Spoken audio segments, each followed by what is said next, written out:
ang mga aabangan sa Rayos Diaries. Guys, alam niyo ang ganda talaga ng bahay namin dito. Kusunod ako siya. It's the third and last day of the Batang Pinoy tournament here. Guys, nagpunta dito yung mga taga-LGU na nire-represent namin. Ayan. Wala. Caloocan! We rise as one! Last night here in Jensen. Ito yung aming mga damit tsaka mga labahe. Napagkasya ko siya. Excited kasi siya. Tsaka sabik siya sa mga ganyan. Isa yan sa talagang highlight na punta niya dito sa Jensen.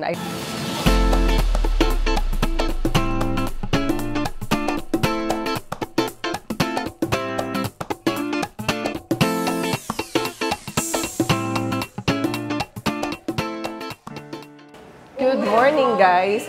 It's our 5th day here in General Santos. It's actually the 3rd day din ng laro ng mga bata. Although, ang mga maglalaro na lang ngayon is yung junior, 16 to 17 years old. So, yung mga players namin, nandun na sila sa venue. We were able to extend our sleep dahil nga yung mga maliliit, wala na silang laro today. Pero pupunta tayo doon. Good morning, Rafa. Pupunta tayo doon para manood and sumuport. Also, kailangan yung mga nag-medal din present doon kasi pupunta daw yung taga-Caloocan. Halika na, ihatid drop ko muna kayo doon. Good morning, sister. Kailan flight niyo? Bukas. Yung iba kasi sa amin aalis na mamaya. Flight na nila. So, anak, yung bag baka maiwan. So, last day na rin nung iba ngayon. Okay, let's go, guys. Punta tayo doon sa venue.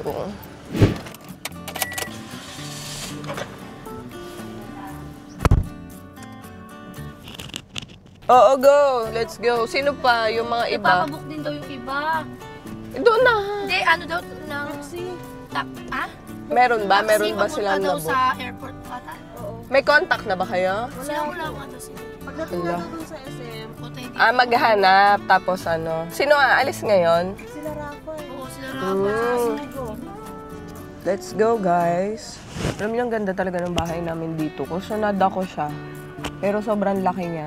Kung sa isang pamilya lang, na kumbaga yung karaniwang pamilya na 4 o 5, sobrang laki nito. Kasi almost 30 kami dito lahat eh. Okay, guys. Dito na tayo. Ang dami pa rin palang tao.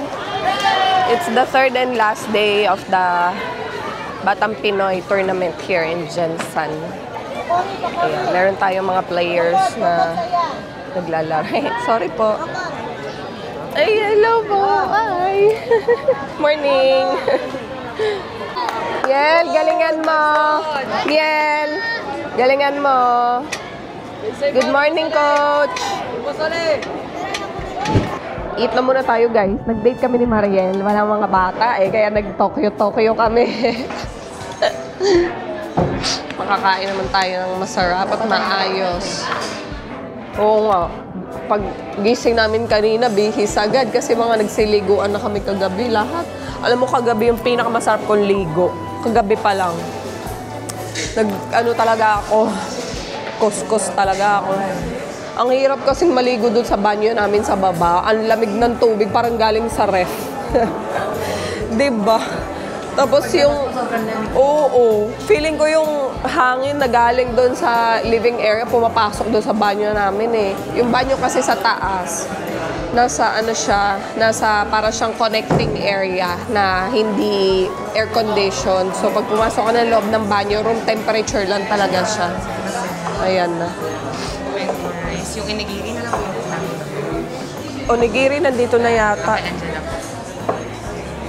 So yun na lang po ng spoon and fork. Thank you. Baka po. Pagin na lang po, rayo oil. Sarap.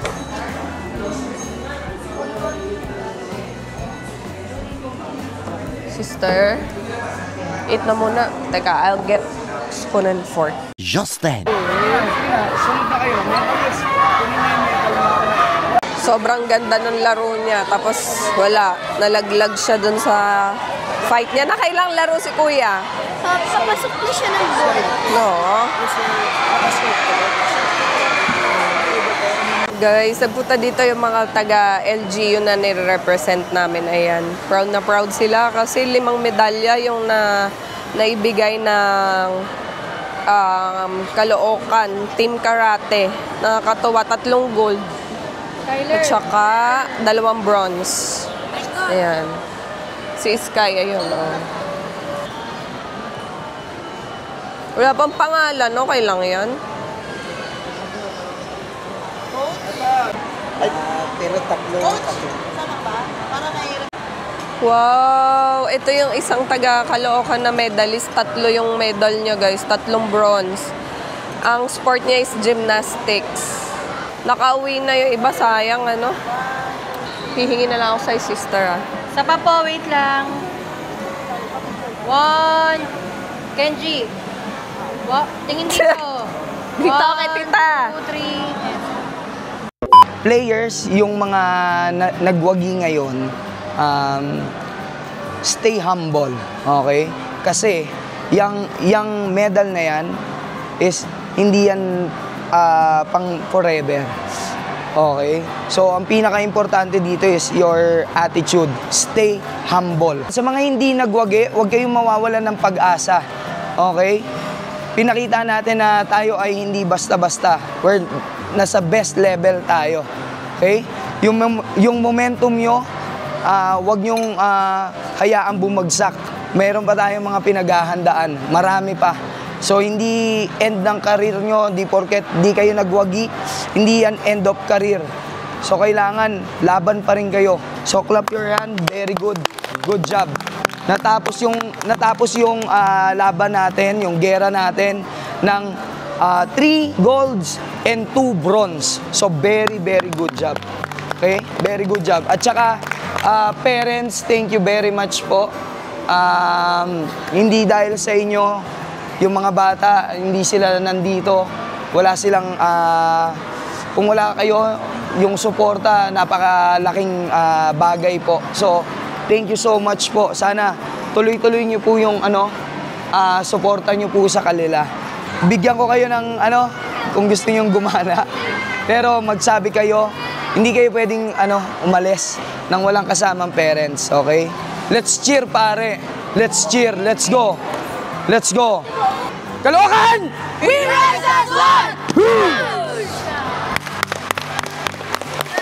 Shout out, guys!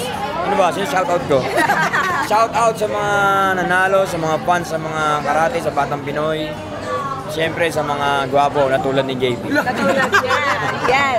Shout out ha. Congrats sa mga nanalo, sa mga hindi nanalo, siyempre, keep on training lang. 1 hour later. Last night here in Jensen, celebrate with pizza. Yun ang masarap. Bango niya! Panilatag mo lang. Yun na nga. Pansit. Ano to? Inileg. Asan na si Ay, hindi ba inileg? Baked tuna. Baked tuna? Woo! Akala ko Parang tuna daw. Tuna pala yan. Lupit talaga ni Jan eh. Yung chef namin, no?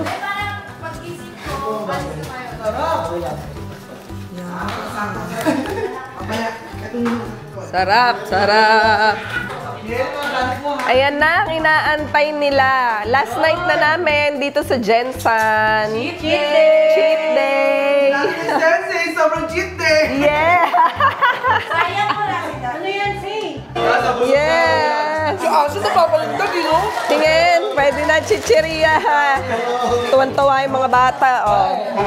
Champion ka naman, pare! May pachichiria pa. Sabi niya, Faye. Ito na lang pizza. Yes!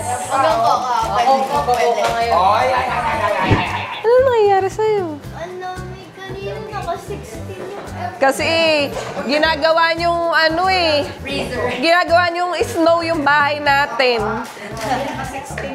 Tinotodo niyo talaga. Ito talaga yung pinaka-highlight eh. Yes. Sarap. Winner. Fresh yan. Kinuha namin sa palengke. Fresh, manang-mana sa? Yes! Isa pa. 1, 2, 3, 4. Ah, pray muna! Sila Kuya Melo.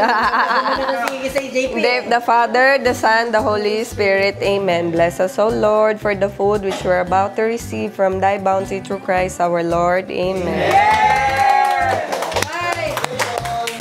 Yes! Kain na, halika na. Pang-kutsara dito.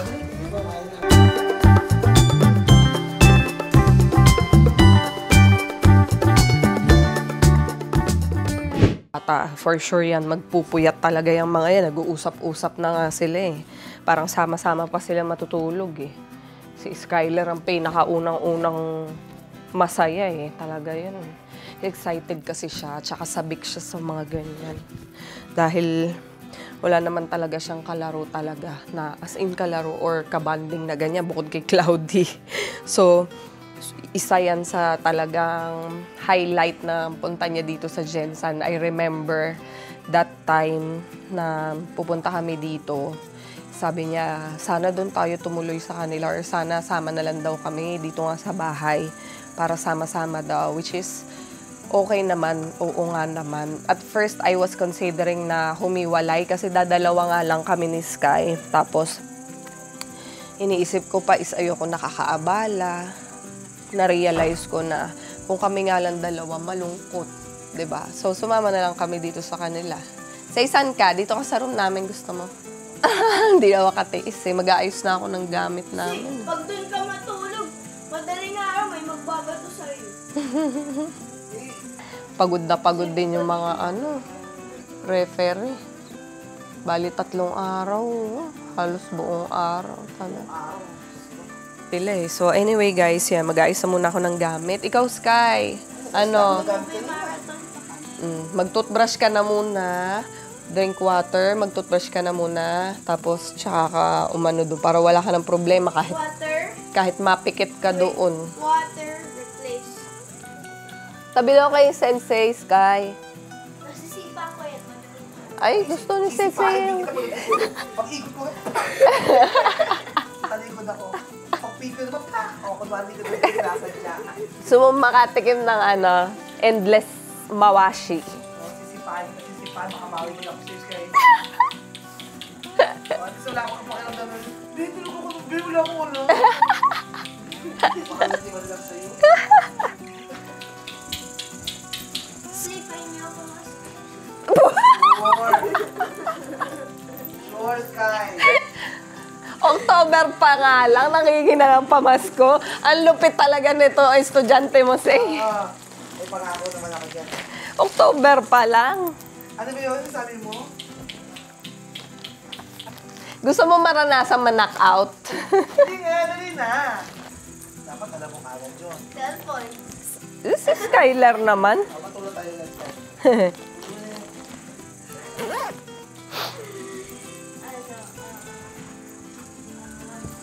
Bagong bahay. Kasama ka ng Sky. Bahay.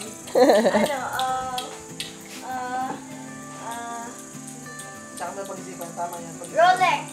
Pag-isipan mo. Ano mo na gusto mo? Doon ka na nga.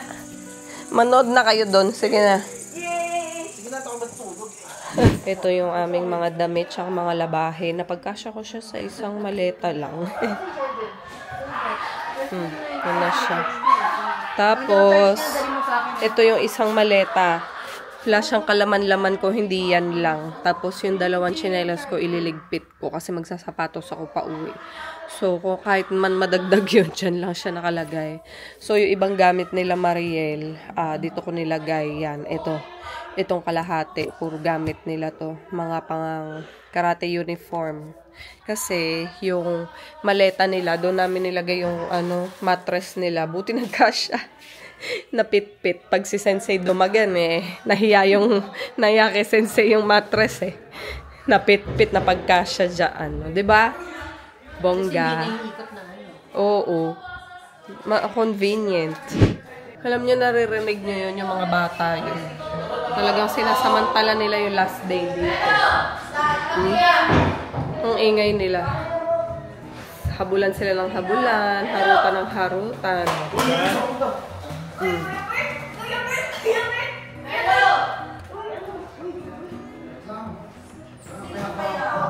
Nagtataguan yata itong mga to, naghaharutan. Di ba na maintindihan? Uy, grabe ka. Mag-good night na, Sky. Sila Kuya Melo, hawak ko na yung control, tapos pinalitan nila yung control galing dito. Kasi same-same lang ng control. Yung totoong control nandun sa pinapag-stay nila Ate Hailey. Nakaya na Kuya Melo, yung ginagamit nila dito. So ngayon, Ayaw gumana. naggalit. Tapos pinaprank nila Kuya Melo, ginagalaw-galaw na yan. Nagagalit sila Ate Hailey. Sabi ni Ate Hailey, hindi parang may sumusunod sa'yo.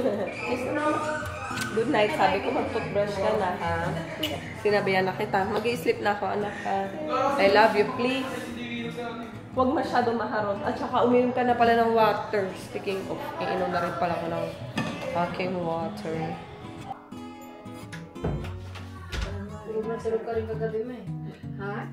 Tulog na tulog ka rin kagabi. Ay, masarap ang tulog. Sabi nga niya, ganyan ka ba matulog? Sabi ko, hindi naman ako namamahay, kaya lang, pero minsan nagigising ako ng ala-ala. Pagod din kasi. Pag pagod eh, masarap talaga yung plakda. Paghiga ni Mariel kahapon, konting pindot lang, tapos nakatulog ka na nakaganon yung cellphone sa dibdib niya. Ako, matutulog na ako. Yung mga bata, mukhang wala nga balak matulog. Bahala sila. Bahala sila. Basta nakalak ang gate, walang problema. Okay guys, good night. See you tomorrow. Uwi na tayo ng Pilipinas. Pilipinas talaga. Uwi na tayo ng Manila pala. Assuming. Okay, bye.